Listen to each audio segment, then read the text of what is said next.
This case sends a chill down the spine, unveiling the deceit at its heart. It's unthinkable that a son could so cruelly harm his own mother and then report her missing to the police. Both law enforcement and public opinion were mocked by this farce. On June 8, 2012, the Vancouver Police Department was alerted to a missing person report, which seemed almost incredible. A 20-year-old Chinese international student reported that his mother had mysteriously disappeared as they were about to drive to the airport for a flight home. Upon arrival, the police found nothing suspicious at the scene. The Kala, Yuan Shitang, had been studying in Canada for 6 years. His parents had visited him in Vancouver 2 weeks prior, and just as they were set to return to the airport, his mother vanished without a trace. Yuan Shitang told the police he thought his mother had gone to buy some snacks for the flight, so he and his father searched malls and convenience stores to no avail. As the departure time loomed, they decided to contact the police, both father and son, deeply worried. The police then went to the airport to search, hypothesizing that perhaps she had boarded the flight ahead of them. By the end of the day, the airport had announced her details over the loudspeaker, but to no avail. Yuan Shitang's father was left stranded in Vancouver, torn between searching for his wife or returning home to China. Meanwhile, the son remained eerily calm, urging his father to return to China first and reassuring him that he would coordinate with the police to find his mother. After the father returned to Foshan, China, he went straight to the local authorities and contacted the Chinese consulate in Vancouver for assistance with the mysterious disappearance of his wife. While Yuan Shitang's father was frantic to find his wife, Canadian police grew suspicious that she might have illegally immigrated. The son was a student in Canada and his parents had come to visit, but the mother disappeared just as they were about to return to China. Furthermore, the son's statements were incredibly suspicious. 2 weeks later, Yuan Shitang's father returned from China to Canada. The police now realized their initial suspicions might not align with reality. If Yuan Shitang's mother had wanted to stay in Canada, the family would likely have kept quiet to attract less attention. Additionally, she had vanished without her passport or any personal belongings, including money. A Chinese woman who spoke no English and knew no one locally would have found it nearly impossible to hide in a foreign country. Consequently, the police called in Yuan Shitang and his father for further questioning, this time focusing on whether there were any family feuds, debts, or mental health issues involving the mother. After both denied all such possibilities, the case was handed over to the RCMP for further investigation. At this juncture, Yuan Shitang's mother had been missing for over 14 days. Father and son, clutching her photograph, scoured every corner, querying strangers they encountered in their desperate search to find any trace of the woman in the picture. They continued tirelessly, even as their voices grew hoarse from asking too many questions, clinging to the hope of finding their loved one in a country that was utterly foreign to her. The police present were moved by the determination of Yuan Shi and his father. Facing the cameras, they declared they would never cease their search for their beloved mother and wife. Thus, the police began to re-examine statements and earlier calls, particularly focusing on the last person to have seen Yuan Shitang's mother, her own son. They quickly noted inconsistencies in his account. For instance, in his initial 911 call, he claimed he was going to pick her up from the hotel to go to the airport, but later changed his story to picking her up for breakfast. Initially, he stated his mother was alone at the hotel, but later mentioned his father was also staying in the same room. When Shitang had been in Canada for 6 years, yet his English remained poor, and he struggled to comprehend the questions posed by the 911 operator. He couldn't even specify his mother's height or build, offering the feeble excuse, "I don't understand, and I don't know how to explain." The police found no reason to continue scrutinizing Yuan Shitang.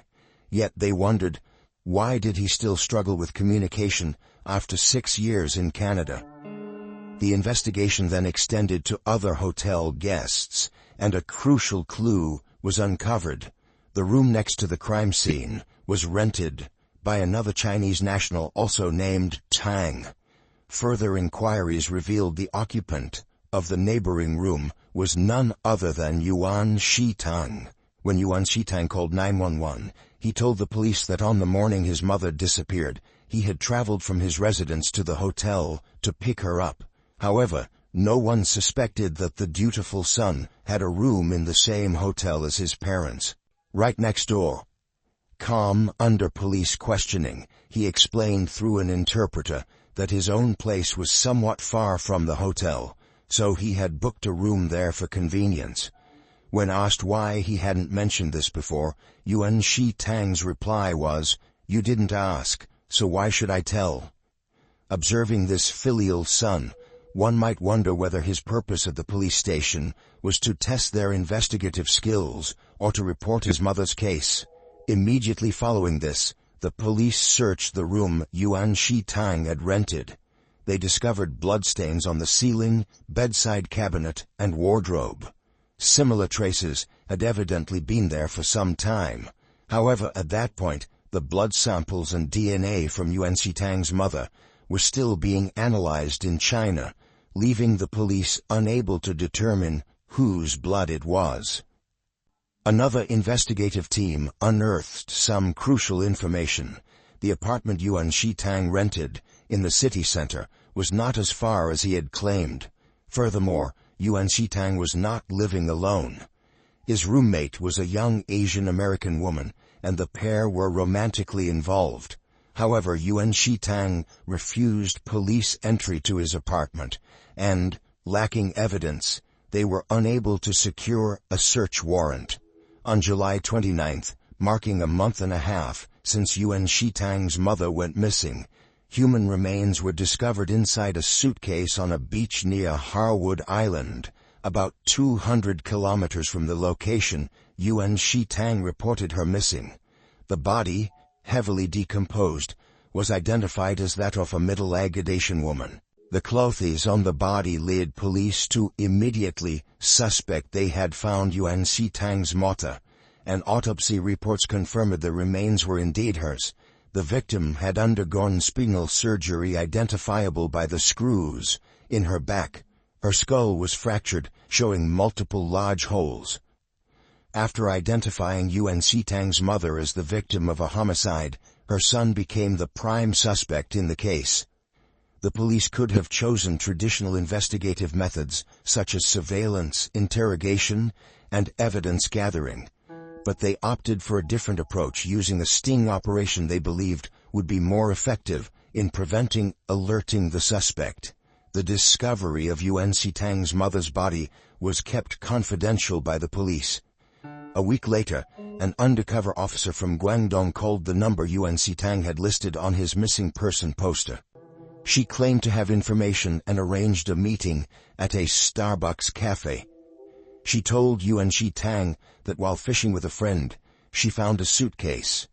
She was too frightened to touch it, but her friend noted that the person inside wore a blue shirt, similar to the one on Yuan Shitang's mother in the poster, and had a similar hairstyle.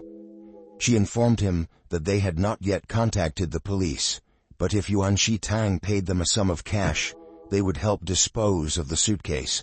Upon hearing this, Yuan Shitang abruptly stood up and left. The officer followed him and challenged, "Be honest with yourself. Your mother was tortured, and if you were not involved, you would have called the police here and now. Think carefully about my offer." She then gave Yuan Shitang her phone number, advising him not to take too long to decide, as she would hand over the suitcase to the police otherwise. That evening, after much deliberation, Yuan Shitang called her, stating he didn't have enough money but would try to gather the amount requested. He suggested she could call his father, claiming his mother had been kidnapped, and his father would pay the ransom. Subsequently, the woman, an undercover officer, took Yuan Shi-tang to meet her boss, a man from Hong Kong, who claimed to be a member of the Triad Society, but was also undercover. The boss told Yuan Shi-tang that they could help dispose of the suitcase, but needed more details about his actions to erase all traces. Initially, Yuan Shi-tang was suspicious of the boss.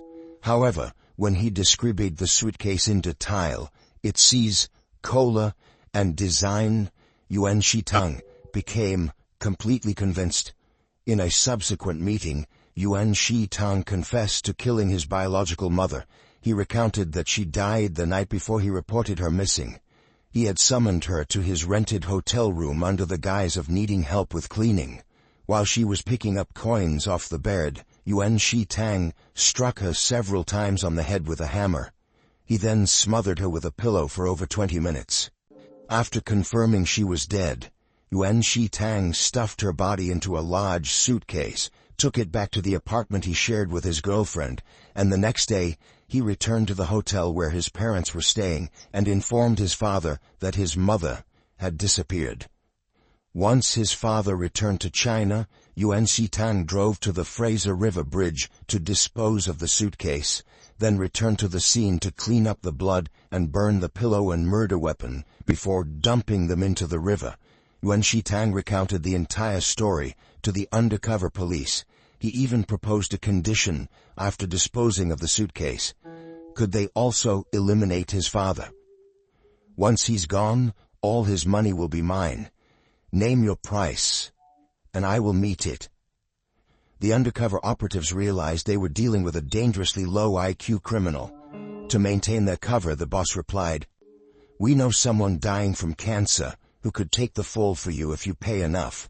His brain is damaged from chemotherapy. Can you help us figure out how to take care of your father? We'll record it for him to practice."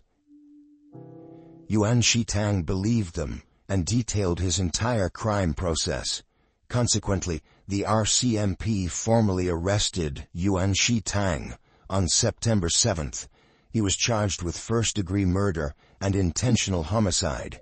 The police had all the evidence they needed, including audio and video recordings made by the undercover operatives, along with hairs and bloodstains of Yuan Shi-tang's mother found in his car. CCTV footage showed Yuan Shi-tang returning to his apartment with the suitcase and dragging it out the next day. The size and color of the suitcase matched the one found by the police. A small amount of DNA found in his apartment was also a match for Yuan Shi-tang's mother. "We think this case should be closed now, right?" Yuan Shi-tang appeared to be a dutiful son. So why would he do this? And surely he must be punished by the law for his crimes. However, there was a complication in prosecuting the case. Yuan Shi-tang's father, possessing a bizarre line of thinking, his wife was no longer alive, so he could not bear to lose his son as well, chose to overlook all of Yuan Shi-tang's crimes and began filing complaints in court to protect his son. However, he was unaware of Yuan Shi-tang's intentions to also eliminate his father, as discussed with the undercover police. In Canada, the media does not possess extensive freedoms to report on particularly serious criminal cases. Police spokespeople consistently decline to comment before trials. However, the press and journalists have managed to unearth some information. Yuan Shi-tang's family ran a wooden furniture business in Foshan, China. After high school, the son was sent abroad with hopes that he would establish a foundation for the family business overseas. Yet Yuan Shi-tang failed to apply himself academically, not managing to secure a university place despite years in language and preparatory classes. Rarely attending class, he became a gambling addict, frequenting casinos to squander money when he ran out, and working in restaurants to fund his gambling habit. Yuan Shi-tang described his parents as extremely controlling. They used financial leverage to enforce obedience, requiring him to call them every 3 days, with each call lasting at least 20 minutes. Failure to comply meant a deduction from his monthly living allowance. Additionally, Yuan Shitang was not allowed to have a girlfriend, and every penny of his discretionary spending was monitored. He had no money to spend on a partner. Overwhelmed by his parents' control, Yuan Shitang devised ways to steal from them, using money meant for tuition, rent, immigration fees, and a car his parents had provided for himself and his girlfriend. Although he had lived in Canada for 6 years and told his parents he had permanent residency, he was found to only have a tourist visa upon his arrest. Furthermore, another truth was revealed. Yuan Shitang's father was unfaithful. Their marriage was in name only. Yuan Shitang's father told the press that his wife was incredibly controlling about his hairstyle, who he dined with, and how much money he had in his pocket. Eventually, he stopped returning home and sought companionship elsewhere. After discovering her husband's infidelity, Yuan Shitang's mother placed all her trust and hopes in her only son. She came to Vancouver upon hearing that her son had a girlfriend, with plans to take Yuan Shitang back to China, where she had arranged a prospective wife for him in Foshan. The father's admissions explained many of the suspicious circumstances surrounding the case. Previously in Vancouver, Yuan Shitang had rented a room next to his parents' hotel room to avoid detection. He and his girlfriend moved in together, and his father did not report his wife missing to the police overnight because they were separated. According to Yuan Shitang's father, this was a family that appeared flawless externally, but was utterly decayed on the inside, a controlling mother, an unfaithful father, and the conclusion that such overbearing maternal influence had adversely affected their son, Yuan Shitang. His father switched lawyers 3 times, citing emotional distress and a fierce determination to defend his son's innocence. However, he had no say in determining whether his son had a psychological disorder. Evaluations showed that Yuan Shitang's mental state was completely normal, and he was fully aware of his actions. To prove Yuan Shitang's mental competence, the prosecution introduced another undercover agent into the prison. This agent, also a Cantonese speaker, befriended him to delve into his psyche. Predictably, Yuan Shitang fell into the trap set by the police. Yuan Shitang confided in the undercover agent that he had no regrets about killing his mother. He felt suffocated by his parents' control and believed that only by eliminating them could he achieve freedom. He had long harbored a desire to end their lives, and finally, his wish had been partly fulfilled. He also told the agent that he had waited for his parents to come to Canada to execute his plan, where there is no death penalty, and, in his view, the police were inept, making it a safer venue for his crime than China, where the consequences would have been far more severe.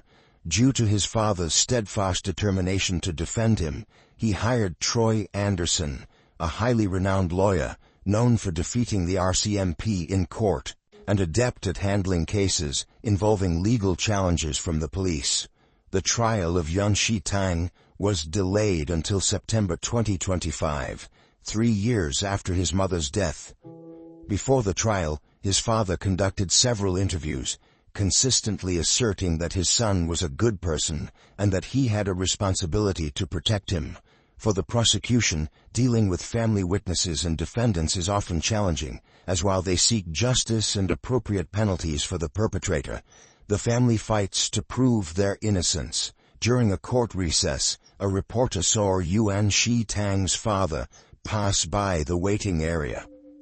Yuan Shitang greeted him, and his father responded tenderly, "Have you eaten, son?" He then gave Yuan Shi a thumbs up, signaling, "Well done, son." It is unimaginable why this family harbored such distorted thinking. Seemingly both father and son wanted to escape from the wife and mother. In defending his son, the prosecution conceded, and the charge of premeditated murder was withdrawn. At trial, Yuan Shitang was only charged with first-degree murder. He testified that his parents were strict disciplinarians, As a child, if caught lying, he would be beaten with a feather duster or a wooden stick. However, this did not deter his lying. Rather, it made him more skilled at deceit. For Yuan Shitang, the punitive measures were entirely counterproductive. Before the incident, Yuan Shitang's mother discovered a car rental receipt that belonged to her son. She knew he had asked for money to buy a car, but instead he had rented one. She then demanded he show her the apartment he claimed he needed funds to purchase for rental purposes. However, his girlfriend was living there. Revealing this would expose everything. He concocted various excuses to delay, but he could not deter his mother. Thus, he began to plan her demise. Was this a spontaneous plan, or had it been long in the making? This was crucial for determining the final sentence. Although both outcomes would likely result in a life sentence, a crime of passion could allow for parole after a minimum of 10 years, whereas a premeditated crime would not permit parole for 25 years. In recordings provided by the prosecution, Yuan Shitang confessed that he had long wanted to end his parents' lives to inherit their assets. He planned to sell their house in China and flee with his girlfriend. Interestingly, he did not intend to spend his life with his girlfriend in Vancouver, but rather he planned to marry an ex-girlfriend from China.